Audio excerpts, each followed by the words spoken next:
que é a autonomia, a possibilidade do Poder Judiciário ser acionado, mas porém, primeiro precisa acionar a Justiça Desportiva e esgotar a sua decisão, que é o prazo de 60 dias. Então, o artigo 49, ele diz que a Justiça Desportiva aqui se refere, no parágrafo 1º e 2º do artigo 217 da Constituição, regular-se-á pelas disposições desse capítulo. É justamente o que eu disse da Justiça Desportiva. No artigo 50, ele diz que a organização, o funcionamento e as atribuições da Justiça Desportiva, limitadas ao processo e julgamento das infrações disciplinares e as competições desportivas, serão definidas no Código de Justiça Desportiva, facultando-se às ligas constituir seus próprios órgãos judicantes desportivos com uma atuação restrita às suas competições. Então, o que isso aqui quer dizer?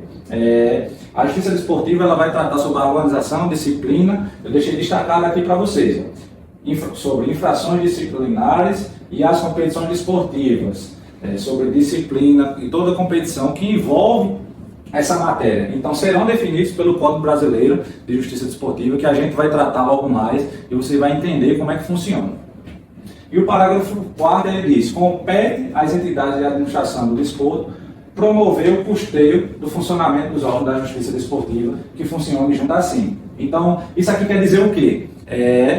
A Justiça Desportiva ela precisa estar interligada à federação.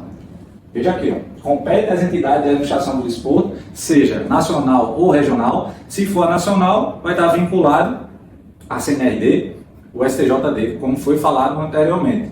Se for entidade de administração do desporto regional, vai estar ligada às federações, os tribunais de justiça desportiva e suas comissões disciplinares que a gente vai ver. Então aqui fica um questionamento até que ponto essa autonomia, essa independência da justiça desportiva, ela vai ser realmente independente se ela está vinculada e você vai ver custeada pelas federações e pela entidade de administração do desporto nacional. Então é um questionamento que eu faço a mim e outras pessoas, outros profissionais também fazem esse questionamento, justamente porque fica uma inquietação realmente a sua autonomia e a sua disposição nas decisões, sem interferir em nada, até porque é uma justiça que, se você for a fundo, você vai entender que todos os auditores, o procurador, são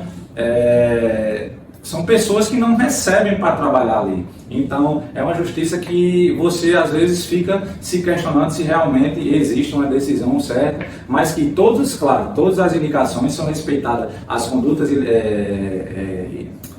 vamos dizer assim, o grau de notoriedade, de conhecimento do advogado, vai ter um respeito e indicações que vocês vão ver nos demais códigos que a gente vai falar. Então, passando aqui, o artigo 52, ele diz: os órgãos integrantes da Justiça Desportiva são autônomos e independentes das entidades de administração do desporto de cada sistema.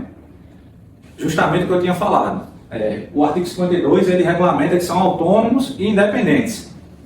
Porém, fica alguns questionamentos, os que eu fiz anteriormente, que vale a reflexão de vocês também. Claro, a gente presume na conduta, na ética, em tudo que funciona no sistema, que todas as decisões são as mais certas possíveis. Mas, claro, todas as pessoas criam um certo receio com as decisões por justamente não ter esse caráter financeiro, são profissões de extrema delicadeza que requer urgência em decisões. Então, a pessoa trabalhar de forma só com a vontade é meio difícil, mas a gente sabe que existem realmente exceções aí, que inclusive todos os estados têm extremamente profissionais, desculpa pessoal, tem profissionais competentes na matéria. Aí, continuando aqui, compõe-se o tribunal, a entidade se compõe do Superior Tribunal de Justiça Desportiva, funcionando junto à entidade de administração do desporto, justamente o que eu disse. A entidade de administração do desporto nacional, ela é vinculada, na verdade o STJD, ela é vinculada à administração do desporto nacional.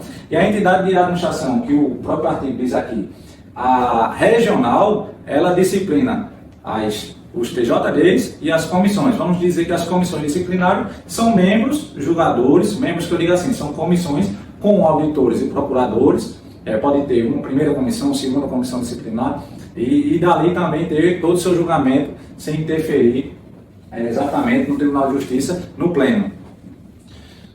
O parágrafo 1º ele diz: sem prejuízo do disposto nesse artigo, as decisões finais dos tribunais de justiça desportivas são impugnáveis nos termos gerais da lei, respeitados os pressupostos processuais estabelecidos nos parágrafos 1º e 2º do artigo 217 da Constituição.